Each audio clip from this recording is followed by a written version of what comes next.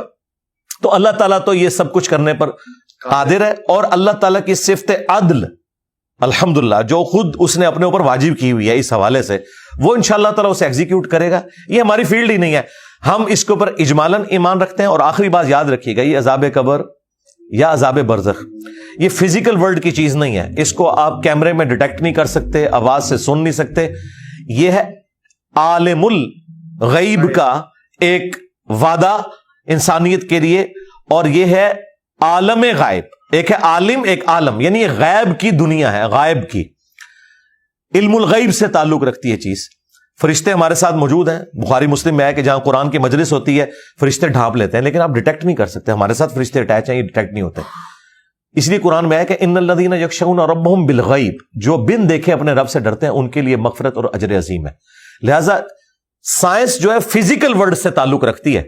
The knowledge obtained through observations and experiments. تو observation میں فرشتہ نہیں آئے گا, ایکسپیریمنٹ میں بھی نہیں آئے گا.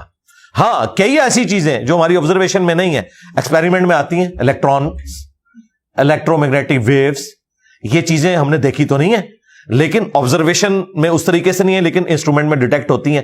لیکن فرشتے اس طرح بھی ڈیٹیکٹ نہیں ہوں گے کیونکہ اللہ تعالیٰ نے پردہ رکھا. نہیں, اسی سے ریلیٹڈ پھر ایک اور چیز, کچھ اور چیزیں بھی انسٹرومنٹ میں ڈیٹیکٹ نہیں ہوتی. اب تو خیر ایسے انسٹرومنٹ آ گئے ہیں جس سے ان کی چال یا ان کا وہاں موجود ہونا, یعنی جنات کا, وہ ثابت ہوا ہے. بہت سارے پروگرام جس کے اوپر ہو رہے ہیں انٹرنیشنلی بھی, کہ جنات کا وجود اب بھی ہے 21ویں صدی کے اس 2023 کے اندر بھی ہے. یہ لوگ سوال کرتے ہیں. جی ہے وجود. اب جنات والا معاملہ بھی یہی ہے کہ اگر وہ کوئی ایسا سمٹم دے کے جائیں, جی ان کی فیمیلز ہوتی ہیں نا, ہاں جی فیمیلز ہوتی ہیں, تو وہ چڑیلیں ہوتی ہیں, پریاں نہیں ہوتی ہیں. فرشتوں کا اگر کوئی جینڈر ہوتا تو پریاں ہوتی, چڑیلیں ہی ہوتی ہیں زیادہ تر. تو لیکن جنات کے اندر بھی اہل ایمان بھی ہیں, ان کی جو فیمیلز ہیں ان کو آپ پریاں کہہ سکتے ہیں, باقی میجورٹی ان کے اندر باغی ہیں. جنات کا جو معاملہ ہے نا جی, اگر وہ خود کوئی سگنل دے دیں, انسانی شکل میں بھی آ سکتے ہیں, اسی طریقے سے کسی جانور کی شکل میں بھی آ سکتے ہیں. یہ تو احادیث موجود ہیں بخاری مسلم میں. جب تک وہ خود سگنل نہ دیں آپ اس کو اس طریقے سے ڈیٹیکٹ نہیں کر سکتے. وہ میں دیکھتا رہتا ہوں پروگرام, الیکٹرو میگنیٹک ویوز کے ذریعے وہ اس کو ڈیٹیکٹ کرتے ہیں کہ جی یہاں پہ کچھ ہوا. وہ جنات کے اثرات کی وجہ سے ہو سکتا ہے کہ ایسا ہو. باقی فی نفسی جن کو ڈیٹیکٹ کرنا ابھی تک ہمارے علم میں تو کوئی ایسی چیز نہیں آئی ہے. باقی چونکہ قرآن و سنت نے اس کے حوالے سے کوئی اس طرح کی گائیڈ لائنز ہمیں نہیں دی ہیں کہ یہ کوئی غائب سے تعلق رکھتی ہیں چیزیں. غائب سے جو چیز تعلق رکھتی ہے نا وہ فرشتے ہیں, عذاب قبر ہے اور آخرت ہے. اس میں جنات کا ذکر نہیں. عین ممکن ہے کہ ایسے انسٹرومنٹ بن جائیں کہ آپ جنات کو ڈیٹیکٹ کر لیں, یہ پاسبل ہے. یہ علم غیب سے تعلق نہیں رکھتی چیز. رائٹ. بہت سارے واقعات میرے ساتھ بھی ہو چکے ہیں. کبھی انشاءاللہ نشست نیکسٹ رہی تو میں اس کے اوپر اسپیشلی آپ کے ساتھ ڈسکس کروں گا کہ میرے ساتھ جو ہیپننگ ہوئی ہے, کیونکہ کچھ ہانٹڈ پلیسز ہوتی ہیں, وہ میں آپ کے ساتھ کبھی ضرور شیئر کروں. آپ کے ساتھ جو کچھ ہوا وہ تو ہم نے ٹی وی میں دیکھا تھا. وہ جنات نہیں, اچھا خلائی مخلوق تھی. ٹھیک ہے. اب خواتین, یہ کاٹنا نہیں اس میں سے, یہ میرا سینس آف ہیومر ہے. یہ جائے گا, یہ جائے گا ایز اٹ از جائے گا. ٹھیک ہے, ہم آپ سے پوچھ کے آپ کو دکھائیں گے پرومو والے. اچھا جی, طلاق کی شرح میں مسلسل اضافہ ہو رہا ہے پاکستان, اور اب اس حد تک ہو گیا کہ بچیاں جاتی ہیں شادی کے لیے تو وہ ظاہر ہے مردوں کا بھی عمل ٹھیک نہیں ہوگا, کہیں نہ کہیں ان کی بھی غلطی کمی کوتاہی ہوگی, لیکن یہ فیشن بن چکا ہے کہ ڈیورس ہو گئی ہے تو اس کو بڑا فخر سے پیش کیا جاتا ہے, میں نے جان چھڑا لی. یہ کس طرح کا, یہ شریعت کیا کہتی ہے اس سے؟ دیکھیں جی, شریعت تو یہ کہتی ہے, ابو داؤد میں حدیث ہے کہ حلال چیزوں میں اللہ تعالیٰ کو سب سے ناپسند طلاق ہے. حلال اس لیے کہ بعض اوقات جینوئن ضرورت ہو جاتی ہے, یعنی مرد جو ہے بالکل ظالم ہے, عین ممکن ہے کہ روئی نکال رہے اس بیوی کی, اسے اتنا مارے قتل کرتے, یا وہ نہ مرد ہے, اس طرح کا بھی ایشو ہو سکتا ہے. طلاق اتنا سینسٹیو ایشو ہے کہ صحیح مسلم میں حدیث ہے کہ شام کے وقت شیطان جو ہے وہ روزانہ میٹنگ کال کرتا ہے اور اس کا تخت پانیوں پہ لگا ہوا ہے, جو بعض ماڈرن اسکالرز نے کہا کہ عین ممکن ہے یہ برمودا ٹرائنگل پہ لگا ہو. بہرحال وہ اپنے سارے چیلوں کو اکٹھا کرتا ہے, وہ اسے رپورٹ دیتے ہیں. کوئی کہتا ہے آج میں نے فلاں شخص سے چوری کروائی, فلاں سے بدکاری کروائی. شیطان کسی کے گناہ کے اوپر خوشی کا اظہار نہیں کرتا. جب ایک چیلا اسے آ کے بتاتا ہے آج میں نے میاں بیوی کے درمیان علیحدگی کروا دی, وہ اسے گلے لگا کے ملتا ہے کہ اصل کام تو نے کیا ہے, کیونکہ یہ خاندانی نظام تو میاں بیوی کے رشتے کے اوپر ڈیپینڈنٹ ہے. یہ بریک ہوگا تو پھر اولاد بھی جو ہے وہ معاشرے کے لیے ناسور بن جائے گی. تو اسلام میں طلاق تو آخری درجے تک اوائڈ کی گئی ہے. جی بخاری مسلم میں حدیث ہے کہ عورت ٹیڑھی پسلی سے پیدا ہوئی ہے. یہ اس کے لیے نیگیٹو بات نہیں ہے, بلکہ بلٹ ان اس کی کمزوری بتائی گئی ہے. اس سے نفع حاصل کرو, اس سے سیدھا کرنے کی کوشش نہ کرو. سیدھا کرتے ہوئے اسے توڑ بیٹھو گے اور اسے توڑنا, اسے طلاق دینا ہے. مسلم شریف میں حدیث ہے کوئی بھی مومن اپنی مومنہ بیوی سے بغض نہ رکھے. بخاری مسلم میں حدیث ہے میں اپنی وفات کے بعد سب سے بڑی آزمائش تمہارے لیے تمہاری بیویاں چھوڑ کے جا رہا ہوں, تمہاری عورتیں ہیں, ان کے ساتھ حسن سلوک کرنا ہے. حتیٰ کہ بخاری مسلم میں ایک سفر میں نبی الاسلام عورتوں کا جو قافلہ تھا وہ اس کو جو ہانک رہا تھا نا, اس کو آپ نے فرمایا کہ آہستہ ہانکو, شیشیاں ہیں کہیں ٹوٹ نہ جائیں. یعنی اتنی رسپیکٹ والا معاملہ. خود نبی الاسلام بیٹیوں والے تھے. سیدھی سی بات ہے. تو طلاق آخری درجے میں وائڈ ہونی چاہیے. یہ معاشرے میں طلاق ہو رہی ہے, اس کی سب سے بڑی ریزن جو ہے ہماری معاشرتی اقدار کا ٹوٹ جانا ہے, پلس میڈیا جس طریقے سے گلیمرائز کر کے میاں بیوی کے رشتے کو پیش کرتا ہے. بیوی بھی سمجھتی ہے کہ جاتے ہی میں نے جو ہے پتہ نہیں فلاں گاڑی کے اندر جا کے بیٹھ جانا ہے اور فلاں بنگلہ میرا انتظار کر رہا ہے. اسے تو نہیں پتا کہ ساس انتظار کر رہی ہے, اگرچہ وہ اس کی سگی خالہ ہی کیوں نہ ہو. شادی سے پہلے تو وہ خالہ اپنے خاوند سے لڑ رہی ہوتی ہے اپنی بھانجیوں اور بھتیجوں کے پیچھے, اور شادی کے بعد انہی عورتوں کو وہ غلام بنا لیتی ہیں اور اکثر علیحدگیاں ہو جاتی ہیں. دوسری بڑی ریزن جو ہے وہ اکانومی ہے. جی سیدھی سی بات ہے, جب گھر میں پیسہ نہیں ہوگا نا تو لڑائی جھگڑے ہوں گے. آپ نے تیسری ریزن کے اوپر روشنی ڈالی سر, وہ بھی بڑی امپورٹنٹ ہے, اور وہ ہے عشق ممنوع. ہاں وہاں پہ بھی میں آنے لگا تھا. اس کے بعد اگر کوئی چیز ہے نا تو یاد رکھیں کہ میاں بیوی کے درمیان جو بانڈ ہے نا وہ دو چیزوں کے اوپر ہے, سیکس اور اولاد. کسی ایک معاملے میں بھی کوتاہی ہوگی نا یہ رشتہ کمزور ہو جائے گا. اگر اولاد نہیں ہو رہی ہے پھر بھی میاں بیوی اس مضبوط بانڈ میں نہیں رہتے. اولاد ہو گئی لیکن تربیت کے معاملے میں خامند کو بیوی سے شکایت, بیوی کو خامند سے شکایت. اور دوسرا سیکس, جو آپ نے بات کی کہ فری سیکس نہیں ہونا چاہیے. خامند اپنی بیوی کے ساتھ مخلص ہو, بیوی اپنے خامند کے ساتھ مخلص ہو, تو یہ سارے معاملات صحیح چل سکتے ہیں. اچھا, اب معاملہ اس سے بھی ایک نہج آگے بڑھ چکا ہے, ایک لیول آگے ہے. اس کی وجہ یہ ہے کہ پاکستان کے اندر جو ڈرامہ اب اس وقت بن رہا ہے, ظاہر ہے اس کا امپیکٹ ہے سوسائٹی کے اوپر, سوشل فیبرک کو تباہ کرنے یا اس کو بنانے میں اس کا پورا ایک کردار ہے. تو ڈرامے کے اندر دکھایا گیا جاتا ہے بھابھی کا دیور کے ساتھ ایکسٹرا میرٹل افیئر, سالی کا بہنوئی کے ساتھ ایکسٹرا میرٹل افیئر, اور اسٹیپ بردر کا اسٹیپ سسٹر کے ساتھ. اور یہ انڈین اور پاکستانی ڈراماز میں اب آرام سے دکھایا جاتا ہے, اور اس کو ہم نے ایز اے سوسائٹی ایسے ایکسیپٹ کرنا شروع کر دیا ہے جیسے ہماری سوسائٹی کا حصہ ہے. نہیں یہ بہت ظلم ہے. میں اس پہ کامنٹ کروں گا کہ کئی اکا دکا واقعات اس طرح کے رپورٹ ہوتے ہیں اور ان کے اوپر پورے ڈرامے بنا کے لوگوں کو ایجوکیٹ کرنا, یہ بڑے ظلم والی بات ہے. میں تو کہتا ہوں ان چیزوں کو ڈسکس بھی نہیں کرنا چاہیے اس حوالے سے کہ آپ اسے اتنا کر کے پریزنٹ کریں. جس طرح ہمارے بعض صحافی حضرات ہیں, کوئی یونیورسٹی میں کوئی چھوٹا سا واقعہ رپورٹ ہوا کسی معاملے کے اندر, پکڑ کے اسے میڈیا میں لے آتے ہیں اور پورے ملک کے اندر ایک فضا قائم ہو جاتی ہے. یہ کوئی خدمت نہیں اس معاشرے کی. لیکن ہمارے بڑوں کو دیکھنا چاہیے کہ اگر کوئی واقعہ رپورٹ ہوتا ہے اس حوالے سے اور اس طرح کے ڈرامے بنائے جا رہے ہیں, تو یہ سینسر بورڈ جو ہے یہ کس لیے بیٹھا ہوا ہے, یہ کس لیے تنخواہیں کھا رہے ہیں. ان کا کام ہے کہ ان چیزوں کو سینسر کریں, اور یہ چیزیں ہمارے آئین کی روح سے بھی خلاف قانون ہے اس طرح کے معاملات کو لے کے چلنا. پہلے تو یہ سارے جی آئین ہے پاکستان, آئین یعنی کتاب میں تو لکھا ہے, اسے فالو تو کرنا ہے. دیکھیں پریکٹیکلی تو قرآن موجود ہے, امت فالو نہیں کر رہی, لیکن اس کا یہ مطلب تو نہیں ہے کہ ہم لوگوں کو ترغیب نہیں دلائیں گے. تو آئین موجود ہے اور آئین پہ جو لوگ نہیں چل رہے ہم انہیں ترغیب دلائیں گے. اسرائیل کا کانسٹیٹیوشن ان کی اسلامی کتاب ہے, کیا پاکستان کا کانسٹیٹیوشن قرآن نہیں بن سکتا تھا؟ دیکھیں لکھا تو ہوا ہے قرارداد مقاصد میں کہ پاکستان میں کوئی قانون ایسا پاس نہیں ہوگا جو کتاب و سنت کے منافی ہو. اگر قانون نہیں بن سکتا تو ڈرامے کہاں سے بنا رہے ہیں اس قسم کے لوگوں کو ایجوکیٹ کرنے کے لیے؟ یہ کوئی ایجوکیشن والا معاملہ نہیں. قرآن سیکس ڈسپلن میں اتنا سینسٹیو ہے کہ پورے قرآن میں کسی عورت کا نام نہیں آیا. ہمیشہ آیا نوح کی بیوی, لوط کی بیوی, ٹھیک ہے, صرف ایک عورت کا نام آیا, اور وہ بھی معجزانہ طور پر ایک ایشو تھا. عیسیٰ ابن مریم کی پیدائش ہوئی, وہ بھی حضرت عیسیٰ علیہ السلام کی وجہ سے, اور مریم کی ڈگنیٹی کو اللہ تعالیٰ نے سیکیور کرنا تھا کہ ان کے ہاں جو یہ پیدائش ہے یہ معجزانہ ہوئی ہے, کوئی ان کے کریکٹر کے اوپر حملہ نہ کرے. ادروائز پورے قرآن میں کسی عورت کا نام بھی نہیں آیا. اللہ تعالیٰ نے عورت کو اتنی عزت دی ہے. عورت کا مطلب ہی پردے کی چیز ہے عربی میں, عورت. بے شک بے شک.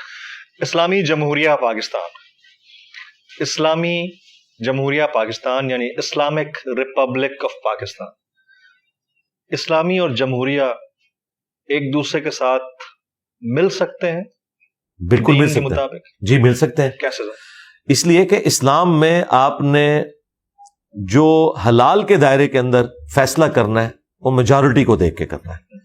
احادیث میں بھی آپ دیکھیں, جب حدیث کے اوپر ڈسکشن ہوتی ہے نا تو کہا جاتا ہے کہ یہ فلاں راوی جمہور محدثین کے نزدیک ثقہ ہے, صدوق ہے یا ضعیف ہے, یعنی میجورٹی کی کیا رائے ہے. قرآن میں ہے کہ وَأَمْرُهُمْ شُورَىٰ بَيْنَهُمْ, اہل ایمان کے آپس کے معاملات جو ہیں وہ مشورے سے طے پاتے ہیں. نبی الاسلام بھی صحابہ کرام سے مشورہ لے کے چلتے تھے, حالانکہ آپ کو وحی کی تائید بھی حاصل تھی, پھر بھی آپ مشورے کو لے کے چلتے تھے. تو جمہور کی رائے دیکھی جائے حلال کے دائرے کے اندر. حرام کے معاملے میں چاہے علماء کے ہیں چاہے اسکالرز کے ہیں, اگر قرآن کی روح سے سنت کی روح سے کوئی چیز حرام ہے نا, اس کو کسی کی رائے حلال نہیں کر سکتی. ایک گورا ہے, اس نے کتاب لکھی ہے The Dark Side of Democracy. اس کے اندر وہ لکھتا ہے کہ جمہوریت اکثریت کی آمریت کا نام. تو یہ کیا چاہتے ہیں کہ ایک بادشاہ ہمارے اوپر مسلط ہو جائے جو ہم سے فریڈم آف ایکسپریشن چھین لے. مجھے بتائیں آج کے اس ماڈرن دور کے اندر جو یورپ اور امریکہ ایک آسودہ حال زندگی وہاں پہ لوگ انجوائے کر رہے ہیں, یہاں تک کہ وہ مولوی جو ان ملکوں میں جانے کو حرام کہتے ہیں ادھر سے آئے ہوئے ڈالروں کے اوپر اپنا گزارا کر رہے ہیں, اور ان کا ویزا آج لگائیں تو وہ محفل نعت کے لیے بھی تقریر کرنے بھی وہاں پہنچ جاتے ہیں. اور اس سے بڑھ کر جب انہیں دوسرے مولویوں سے جان کا خطرہ ہوتا ہے تو جان بچانے کے لیے وہ ملکوں میں جاتے ہیں, اور اسے کہتے ہیں اسلامی ملک اور انہیں کہتے ہیں غیر اسلامی ملک. بھائی یہ مسلمان ملک ہے, وہ اسلامی ملک ہے جہاں پہ جسٹس ہے, انصاف ہے, ٹھیک ہے, چند ایک چیزوں پہ آپ کا اختلاف ہے نا. تو میرے بھائی یورپ نے یہ سب کچھ جو حاصل کیا ہے نا اسی ڈیموکریسی کی برکت سے بیسک ہیومن رائٹس حاصل کیے ہوئے ہیں. اب اگر آپ نیگیٹو چیزیں نکالیں گے اس کی, تو یہ کیا ہمارے اوپر بادشاہ مقرر کرنا چاہتے ہیں کہ وہ مرتے ہوئے اپنے بیٹے کو مسلط کر دے اور وہ مرتے ہوئے اپنے بیٹے کو مسلط کر دے اور لوگوں کی زبانیں کھچوا دے؟ تو ہم تو اس قسم کی چیز نہیں چاہتے. ہم چاہتے ہیں کہ فریڈم آف ایکسپریشن ہونا چاہیے. بادشاہ تو ہمارے اوپر مسلط ہے نا, سعودیہ کے اندر تو کنگڈم ہے. تو کنگڈم ہے نا, وہ تو ڈیموکریسی نہیں ہے نا, تو ہم اسے ڈیموکریسی نہیں مانتے. اسی کی بات کر رہا ہوں جی, ڈیموکریسی نہیں ہم مانتے. نہیں, ہم تو نہیں فالو کرتے. بالکل نہیں, وہ تو آمریت ہے, ڈیموکریسی تو نہیں ہے وہ. ہاں جی, یہ تو دیکھیں انہوں نے تو نام ہی سعودی عرب رکھ دیا. میں تو اس نام کے بھی حق میں نہیں ہوں. حرمین کہنا چاہیے, حرمین. ہاں, اپنا نام تو انہوں نے رکھا ہوا ہے, خادم حرمین الشریفین. سعودی تو ایک خاندان تھا سعود, جس کے ساتھ انہوں نے منسوب کر دیا ہے اتنی بڑی سرزمین کو, صرف اس لیے کہ اس قبیلے نے اسے سلطنت عثمانیہ کے ساتھ جو معاملات ہوئے, جب وہ فرسٹ ورلڈ وار کے بعد کمزور ہوئی تو یہ علاقہ ان کے پاس آ گیا. اس وجہ سے میں تو اس نام کے بھی خلاف ہوں, حرمین ہی کہنا چاہیے. اسی سے کنیکٹڈ ایک اور سوال, دین اسلام میں بہتر درجہ سیاست کا ہے یا خلافت کا ہے؟ سیاست تو ایک ورسٹائل ٹرم ہے, خلافت اس کا حصہ ہے. یعنی آپ یہ پوچھیں کہ اسلام میں جو طرز سیاست ہے وہ خلافت ہے یا کنگ شپ ہے یا ڈیموکریسی ہے, تو ہم یہ کہتے ہیں کہ ڈیموکریسی خلافت کی ہی ماڈرن فارم ہے. اس زمانے میں چونکہ قبائلی سسٹم تھا, یہ جو کہتے ہیں نا جی چند بڑے اصحاب تھے ان سے مشورہ کیا جاتا تھا, بھائی وہ بڑے اصحاب ایک بندہ نہیں ہوتا تھا. اگر سیدنا علی مشورے میں شامل ہیں تو پورے کا پورا بنو ہاشم کا قبیلہ اس کا وہ ریپریزنٹیٹو ہے, جس طرح ہمارے پورے شہر کا ریپریزنٹیٹو ایک MNA بن کے جاتا ہے. ٹھیک ہے, وہ قبائلی سسٹم میں تو یہی ہوگا کہ ایک قبیلے کا سردار وہ رائے دے گا. کیوں کہ وہ سردار خود ڈیموکریسی سے چوز ہوا ہے. وہ اس طرح چوز نہیں ہوا کہ باپ کے بعد بیٹا اور بیٹے کے بعد پھر اس کا بیٹا, اس طرح نہیں ہے. وہ پورے ایک کرائٹیریا سے نکل کے اوپر آیا, تو ظاہر ہے کہ وہ آلریڈی ایک ڈیموکریسی سے اوپر آیا ہوا ہے. یہاں پہ بھی آپ دیکھیں ہمارے MNAs جب جاتے ہیں تو وہ جا کے سلیکٹ کرتے ہیں. باقی ظاہر ہے اس کا ایک جو ڈارک پہلو ہے کہ یہاں پہ ٹرو ڈیموکریسی کبھی آنے ہی نہیں دی, اور اس کی وجہ سے آج ہم یہ خاری کاٹ رہے ہیں. اور جن ملکوں کی ہم مثالیں دیتے تھے وہاں تو میرے بھائی وہاں تو کسی کی ضرورت نہیں, وہاں تو نہ کسی کو آرمی چیف کا نام پتا ہوتا ہے, نہ آئی جی کا نام پتا ہوتا ہے, ٹھیک ہے, نہ انہیں اپنے کسی ایجنسی کے چیف کا نام پتا ہوتا ہے, ایون چیف جسٹس کا نام بھی بڑے کم لوگوں کو پتا ہوتا ہے. اور یہاں جو 9 کا خبر نامہ ہے وہ انہی لوگوں کے گرد گھومتا ہے, عوام کی تو خبریں اینڈ پہ جا کے آتی ہیں, ٹھیک ہے. تو یہ ڈیموکریسی جو ہے طرز سیاست خلافت والا ہے. ماڈرن دور میں ڈیموکریسی ہی اس کے قریب ہے, لیکن اس سے مراد میں اسلامک ڈیموکریسی جو ہمارے استاد ڈاکٹر اسرار صاحب کہتے تھے کہ حلال کے دائرے کے اندر حرام کے معاملے میں آپ نے ڈیموکریٹک ویلیوز کے اعتبار سے اس کو نہیں دیکھنا بلکہ قرآن و سنت کو دیکھنا ہے. ہاں, اس کو میں مثال سے کہتا ہوں کہ ہم نے افطار پروگرام رکھا تو یہ حلال کام ہے. اب افطار کے اندر کھجور سرو ہوگی, جامع شیری ہوگا, روح افزا ہوگا یا سادہ پانی ہوگا, اس میں ڈیموکریسی ہوگی. اور نبی علیہ السلام بھی یہی کرتے تھے کہ بتاؤ میجورٹی کی کیا رائے ہے. جس طرح غزوہ احد میں نبی علیہ السلام کی اپنی رائے نہیں تھی کہ ہم مدینے سے باہر نکلیں اس طریقے سے, لیکن میجورٹی کی رائے تھی نہیں ہم تو شہید ہونے کے لیے. نبی علیہ السلام نے ان کی بات مانی, اگرچہ اس کا نقصان اٹھانا پڑا, لیکن بہرحال نبی علیہ السلام نے جمہور کی رائے کو اہمیت دی. جی انجینئر صاحب, آپ سے متعلق ایک خاص مکتبہ فکر, یہ میرا آخری سوال ہوگا, وہ پروپیگیٹ کرتا ہے. میں لفظ پروپیگیٹ اس لیے استعمال کرتا ہوں کیونکہ میں نے تو آپ کو سنا, مجھے تو ایسا کوئی امپریشن نہیں ملا. وہ یہ کہتے ہیں کہ آپ قادیانیوں کے لیے خاص سمپتی رکھتے ہیں. Is that rightly so یا واقعی پروپیگیشن ہے آپ کے اگینسٹ؟ میں دنیا کے ہر انسان کے لیے ہمدردی کا جذبہ رکھتا ہوں جتنا مجھے دین نے کہا ہے. مجھے کسی کے عقیدوں سے اختلاف ہو سکتا ہے لیکن اس سے اس کے جینے کا رائٹ تو میں نہیں چھین سکتا. کیا قادیانی پاکستان کے آئین میں پاکستانی نہیں ہے؟ کیا پاکستان کے جھنڈے میں جو سفید رنگ ہے وہ غیر مسلموں کے لیے نہیں ہے؟ قادیانی اس میں تو فال کر رہے ہیں نا. ہاں, جو شروع میں اسلام چھوڑ کر قادیانیت میں گئے, شروع میں پاکستان بننے سے پہلے کی بات, ان کے اوپر تو کوئی مرتدین کا حکم لگ سکتا تھا, اور وہ بھی حدود و قیود کے ساتھ ہے, اگر خلافت کا نظام ہو, پورا ایک سسٹم ہو اس کے تحت. آج جو لوگ نسلاً قادیانی ہیں وہ تو نان مسلم ہیں. ہم نے ان کے سامنے اسلام کی دعوت رکھنی ہے تاکہ آپ نان مسلم لکھتے نہیں, وہ نہیں لکھتے, لیکن قانوناً ہم نے ان کو ڈکلیئر کیا ہے, اور ہم شناختی کارڈ میں انہیں مسلمان نہیں ڈکلیئر کرتے, اس لیے تو وہ حج عمرے کے لیے نہیں جا سکتے. کوئی ایک آدھ بندہ جھوٹ لکھ کے چلا جاتا ہے تو اس کا مطلب ہے کہ اس نے خود ہی اپنے آپ کو ڈکلیئر کر دیا کہ اس کا اس سے تعلق نہیں. اگر وہ ایفیڈیوٹ بھر دیتا ہے کہ میں غلام احمد قادیانی کو دجال مانتا ہوں, اسے پیغمبر نہیں مانتا, تو وہ اپنی قادیانیت کی روح سے بھی کافر ہو چکا ہے. ٹھیک ہے, کیونکہ جس شخص کو وہ پیغمبر کلیم کیے ہوئے ہیں اس کا وہ خود انکار کر دیں تو وہ اس سے تو نکل گئے نا. تو اگر کوئی اس طرح کر رہا ہے تو ہم اسے کہیں گے پھر دلیری دکھاؤ, پھر اب دجال جب لکھ دیا تو مان بھی لو اور اس طرف آ جاؤ. ہم علمی دلائل ان کے سامنے رکھیں گے. قادیانی ہوں, ہندو ہوں, جیوز ہوں, کرسچنز ہوں, سکھ ہوں, میں تمام کے لیے اس اعتبار سے ہمدردی کا جذبہ رکھتا ہوں کہ آپ نے انہیں ہیومن ڈگنیٹی کے اندر تو جینے کا حق دینا ہے نا, ان سے جینے کا حق تو نہیں لینا.